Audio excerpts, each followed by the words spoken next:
Students, आज हम motivation का सेकंड पार्ट्स देखेंगे।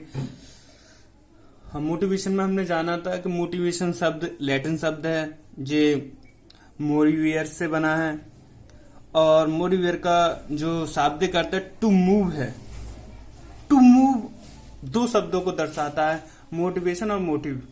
मोटिवेशन क्या है? Reason of to do something, to do new something कह सकते हैं, टू डू समथिंग यानी कि कुछ करने के लिए कारण होता है मोटिवेशन।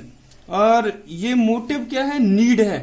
मोटिव अपने आप ही कोई कार्य करने के लिए हमें जब किसी चीज की आवश्यकता होती है तो हम कोई कार्य खुद ही करते हैं। जैसे कहावत मैंने कल भी बताई थी, आज भी बता रहा हूं कि आवश्यकता आविष्कार की जननी है। अगर हमें आवश्यकता भूख नहीं लगी है तो हम खाना नहीं खाएंगे। अगर हमें भूख लगी है और खाना नहीं है तो हम चल फिर कर कहीं ना कहीं से कुछ ना कुछ कार्य करके पैसे कमाएंगे और पैसे कमाने के बाद हम खाने के लिए कुछ ना कुछ खरीद कर खाएंगे।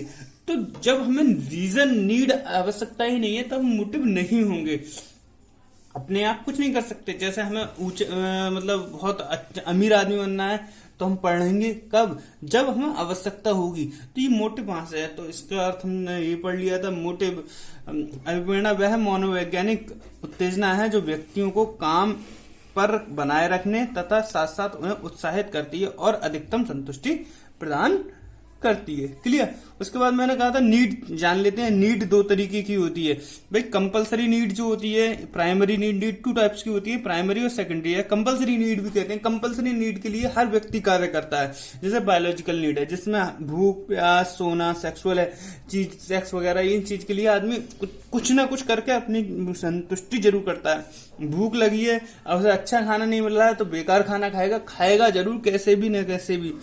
तो ये चीज उसकी है। सोशल नीड्स क्या हो सकती हैं? सेकेंडरी नीड क्या हो सकती हैं? जैसे घर है, बंगला है, गाड़ी है, ये इसकी सेकेंडरी नीड हो सकती हैं। तो इसके अकॉर्डिंग वो अपना मोटिवेशन तैयार कर लेता है। अब हम कहते हैं कि भाई ये है क्या? तो स्टूडेंट्स, हमें सबसे इम्पोर्टेंट भाई हमें आवश्यकताएं पता चल गई तो आवश्यकताएं नीड की जननी है। तो मोटिवेशन कहां से आता है? तो मैं इसके लिए बताता हूं मोटिवेशन कहां से शुरू होता है। क्लियर? इसमें शायद आ जाए, चलो देखते हैं। छोटा छोटा करके हम जानने की कोशिश करते हैं कि नीड से मोटिवेशन कैसे निकलती है। तो हम बताते हैं मोटिवेशन सर्किल यानी अभिप्रेरणा चक्र। क्या है? अभिप्रेरणा चक्र। अभिप्रेरणा चक्र कहां से बनेगा भाई? सबसे पहले आवश्यकता होगी, नीड होगी। वो नीड हमारी किस तरीके की भी हो सकती है? नीड कैसी हो सकती है? वो किसी टाइप की भी हो सकती है। नीड मतलब वो आवश्यकता उसकी बायोलॉजिकल हो सकती है, सेकेंडरी भी हो सकती है। जैसे हम मान लीजिए भाई हम एजुकेशन फील्ड में हैं तो हम कह सकते हैं हमें टीचर बनना है। तो हमारी आवश्यकता क्या है कि भाई हमें टीचर बनना है, नीड है, हमें आवश्यकता है। हमने सेकेंडरी नीड में ले ली इसे, बायोलॉजिकल नीड में रखते। जैसे हम भूख भी कह सकते थे। जैसे हम दोनों चीजें लेके चल रहे हैं, हंगर और टीचर। सोशल नीड भी ले ली हमने, एक वो ले ली। हमें भूख लगी है तो हम क्या करेंगे? ड्राइव, कुछ ना कुछ हमें क्या करेंगे? ये हमें नीड किसकी थी? सॉरी, फूड की नीड थी, तभी तो हम वो करेंगे फूड। और यहाँ पे हमें क्या बनना था? टीचर बनना था। तो टीचर बनने के लिए हमें क्या जरूरत थी भाई? पहले हमें फूड चाहिए। फूड के लिए हमने क्या किया? प्राइमरी नीड्स के बारे में पहले बात कर लेते हैं, फिर टीचर्स के बारे में बात करेंगे। तो हमने क्या किया? प्राइमरी नीड के लिए ड्राइव करना शुरू करिए। ड्राइव क्या होती है? ड्राइव हमारा दिखाता है हंगर को। भाई भूख है तभी तो तभी किसके लिए काम कर रहे हैं? हंगर के लिए। हम भूखे हैं तभी हमें फूड चाहिए। उसके बाद हम क्या करेंगे? एरोसल, ये हमारा तीसरा चक्र हो जाएगा। एरोसल मतलब क्या होती है? हमारी कुछ पाने की इच्छा, कह सकते हैं एक्सटाइट, सॉरी, मतलब किसी चीज को पाने की इच्छा। क्या साधारण शब्दों में कह सकते हैं? जैसे हमें पाने की क्या इच्छा है? हमें भूख लगी है और पाने की इच्छा क्या है? हमें खाना। तो वर्ड्स अभी एक्यूरेट समझ में नहीं आ रहा है, मगर कह सकते हैं हम कुछ जो पाने की इच्छा है, कह सकते हैं पाने की इच्छा। क्लियर। इसके बाद हम क्या करेंगे, अपना गोल देखेंगे। क्या देखेंगे? गोल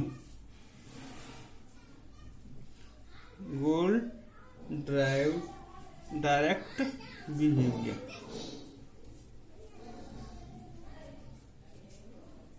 गोल डायरेक्ट बिहेवियर्स मतलब अब हमें कुछ पाने की इच्छा हुई, उस पाने की इच्छा के लिए हम जो भी हमने गोल सेट किया है, जो भी हमने गोल सेट किया है उसे हम क्या करेंगे, पाएंगे। जैसे हमें भूख खाना लेना है, तो खाने करने के लिए हम डायरेक्शन में काम करना है, काम करेंगे, तो हम उस काम करने के बाद पैसा आएंगे, पैसे से हम खाना खरीद लेंगे। तो उस डायरेक्शन में हम कार्य करेंगे, जो भी कार्य करना है, बिहेवियर करेंगे, वो व्यवहार करेंगे। उसके बाद हम क्या करेंगे, अपना अचीवमेंट प्राप्त कर लेंगे। भाई जो हमें चाहिए था वो हमने क्या कर लिया, अचीव कर लिया। चाहो तो फिर ये यहीं पे भी हो जाता है। फिर हमारी दूसरी कोई आवश्यकता होती है, फिर हम ड्राइव करते हैं, फिर अराइवल करते हैं, मतलब पाने की कोई इच्छा रखते हैं, फिर गोल ड्राइव अचीवमेंट कर सकते हैं। परंतु कुछ बुक्स में ये है, जब हम किसी चीज को पा लेते हैं तो हमारी क्या हो जाती है, रिड्यूशन हो जाता है पाने की इच्छा का। जो अराइवल सोल है वो हमारी पाने की इच्छा कम हो जाएगी। भाई हमने कोई चीज खाना था, भूख लग रही थी, हमने वो पा लिया। अब हमारी जो इच्छा थी उस अब खाने को तो पाने की रही नहीं, तो वो हमारी खत्म हो जाएगी। क्लियर। फिर से हम नीड पे आ गए। क्लियर। अब हम बात कर लेते हैं कि मोटिवेशन में ये तीन चीजें हो गई आपकी, नीड, ड्राइव, अराइवल और गोल डायरेक्ट बिहेवियर। जो भी कार्य करना है वो, फिर जो पाना है वो पा लिया, और फिर जो पाने की इच्छा थी वो इससे सीधे संबंधित है, ये खत्म हो गई। और फिर हमारी कोई दूसरी नीड बनेगी। जैसे हमने प्राइमरी नीड पूरी कर ली, जैसे भूख, प्यास, स्लीप, जो भी हमें पानी थी। अब हमारी अच्छे घर में रहने की है, टीचर बनने की है, अच्छे कपड़े पहनने की है, बंगला लेने की है, तो वो इस तरीके से ही कार्य करती रहेगी। तो ये मोटिवेशन सर्किल होती है। अब बात करते हैं स्टूडेंट्स इसमें दूसरे पार्ट की। इसके दूसरा मुख्य बात करते थे अभिप्रेरणा की विशेषताएं। विशेषताओं के मामले में हम क्या लेते हैं, विशेषताएं कौन कौन सी हो सकती हैं, विशेषताएं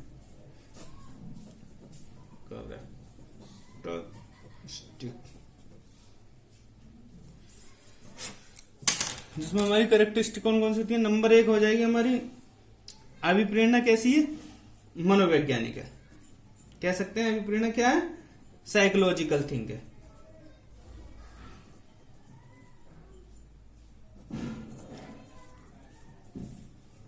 क्लियर। दूसरा हम कह सकते हैं अभिप्रेरणा मानवीय है। भाई हर इंसान जो मानवीय अभिप्रेरणा क्या होती है, मानवीय संतुष्टि है। मानवीय आदमी करता है संतुष्टि। अगर कोई अभिप्रेरित होता है तो उसे संतुष्टि प्राप्त होती है कि हाँ मैं ये कर लूंगा, और वो उससे रिजल्ट भी पाता है। दोनों है। क्लियर। कह सकते हैं सेटिस्फैक्शन और रिजल्ट। क्लियर। उसके बाद हमारा थर्ड हो सकता है, हमारा क्या हो सकता है, ये निरंतर चलने वाली प्रक्रिया है, निरंतर गतिशील प्रक्रिया।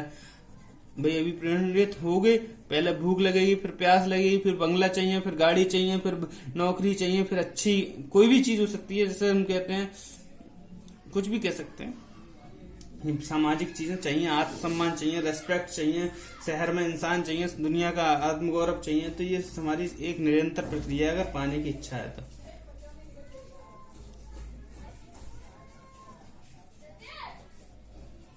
चाहिए। उसके बाद हम कह सकते हैं कंटिन्यूअस डायनामिक प्रोसेस है। कंटिन्यूअस डायनामिक प्रोसेस प्रक्रिया। अभिप्रेरणा मानवीय साधन है। अभिप्रेरणा मानवीय साधन है। क्लियर। ये 3-4 चीजें हमारी इंपोर्टेंट चाहिए। Okay, thank you very much.